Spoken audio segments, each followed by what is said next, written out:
නිරෝගීමත් සුබ දවසක් වේවා ඔබට. මෙම වීඩියෝව තුළින් අප ඔබව දැනුවත් කරනු ලබන්නේ ඇසට සිදු කරන ලේස ප්‍රතිකාර ක්‍රම පිළිබඳවයි. වෛද්‍ය විද්‍යාවේදී ඇසට සිදු කරන ලේස ප්‍රතිකාර ක්‍රම බොහෝමයක් භාවිතා වුවත්. අපේ රටේ බහුලවම භාවිතා වන ලේස ප්‍රතිකාර ක්‍රම වන්නේ යක් කැප්සියුලටොමි, යක් PI, PRP, FLT, බැරිය ලේස සහ ලැසික් යන ප්‍රතිකාර ක්‍රමයි. මෙම වීඩියෝ මගින් අප බලාපොරොත්තු වන්නේ එම ප්‍රතිකාර කිරීමට හේතු සහ එයින් අප බලාපොරොත්තු වන ප්‍රතිඵල පිළිබඳව ඔබට ඉතා සරලව පැහැදිලි කිරීමයි. ඇසට ලේස ප්‍රතිකාර කරන පළමු අවස්ථාව වශයෙන් ඇසේ සුද ඉවත් කර අක්ෂිකාච දැමූ පසු ඇතැම් පුද්ගලයන්ට පෙනුමේ ඇතිවන අපැහැදිලි බව නැති කරන ලේස ප්‍රතිකාරය හඳුන්වා දිය හැකියි. මෙම ප්‍රතිකාරය වෛද්‍ය විද්‍යාවේදී යක් කැප්සියුලටොමි නමින් හඳුන්වනු ලබනවා. ඇසේ සුද ඉවත් කර කෘත්‍රිම අක්ෂිකාචයක් බද්ධ කරන ලද පුද්ගලයින් අතරින් ඉතාම සුළු පිරිසකට පමණක් මෙම තත්ත්වය ඇතිවිය හැකියි. මෙහිදී සිදුවන්නේ කෘත්‍රිම අක්ෂිකාචයේ රඳවා ඇති කොටසේ ඇතිවන අපැහැදිලි ස්වභාවයයි. ලේස කිරණ භාවිතා කර මිනිත්තු කිහිපයක් තුලදී එම අපැහැදිලි කොටස ඉවත් කර නැවත පෙනීමේ යථා තත්ත්වයට පත් කරනු ලබනවා. මෙම ප්‍රතිකාරයේදී ඔබට වේදනාවක් ඇති නොවන අතර ප්‍රතිකාරය සඳහා ඔබට රෝහල් ගැතවීමක්ද අවශ්‍ය වන්නේ නැහැ.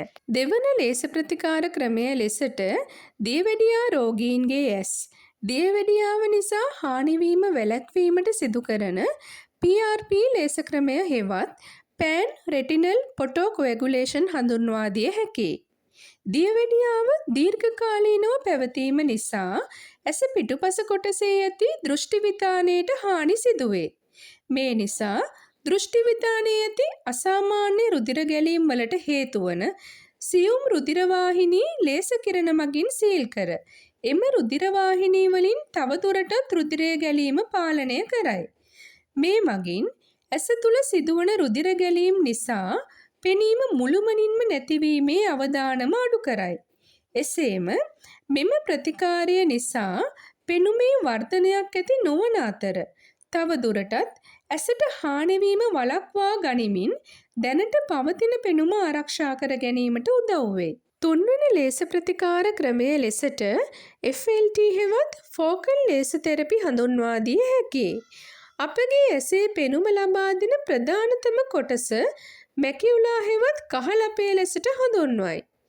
දියවැඩියාව නිසා අපගේ ඇස්වල සියුම් රුධිරනාල දුර්වල වී එයින් පිටතට රුධිරයත් වෙනත් දියර වර්ගත් ගලා යයි. එසේ ගලා යන රුධිරය හා දියර මැකියුලා හෙවත් කහලපේ අසලට එක් රැස් වී එම කොටස ඉදිමීමට ලක් වෙයි.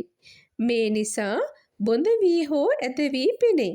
මෙම ලේස ප්‍රතිකාරය මගින් ඇස තුළ ඇති සියුම් රුධිරනාලවල කාන්දු වන ස්ථාන සීල් කර ඒවායින් තවදුරටත් කාන්දු වීම අවම කරයි.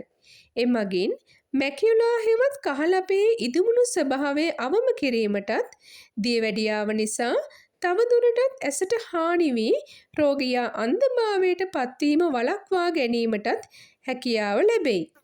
මෙම ලේස ප්‍රතිකාරයෙන් පසු රෝගියාගේ පෙනුමේ සුළු වර්ධනයක්ද ඇතිවේ. හතරවන ලේස ප්‍රතිකාර ක්‍රමය ලෙසට දෘෂ්ටිවිතානයේ ගැලවීම හෙවත් රෙටිනල් ඩිටැච්මන්ට් වළක්වා ගැනීම සඳහා සිදු කරන බැරිය ලේස ක්‍රමය හෙවත් ලේස රෙටිනොපෙක්සි ක්‍රමය හඳුන්වා දිය හැකියි. ඇස පිටුපස කොටසේ ඇති දෘෂ්ටිවිතානයේ ක්ෂණිකවම ඉරී යාමකට පත්වුවහොත් එය සම්පූර්ණයෙන්ම ගැලවී රෝගියාගේ එම ඇස සම්පූර්ණයෙන්ම අන්ධභාවයට පත්වෙයි. මෙම ලේස ප්‍රතිකාරයේදී සිදු කරනු ලබන්නේ දෘෂ්ටිවිතානයේ ඉරී ගිය ස්ථාන වටා ලේස කිරණ විදීම මගින් එම කොටස නැවත ඇස මත එළවීමයි. පස්වන ලේස ප්‍රතිකාර ක්‍රමය වන්නේ ඇසේ පීඩනය හෙවත් ග්ලූකෝමාව පාලනය සඳහා යොදා ගන්නා යක් PI හෙවත් පෙරිපරල් ඉරිඩොටොමි ප්‍රතිකාර ක්‍රමයයි. ඇස තුළ පීඩනය වැඩිවීම නිසා දෘෂ්ටික ස්නායුවට හානිවීම ග්ලූකෝමාව ලෙස හඳුන්වයි.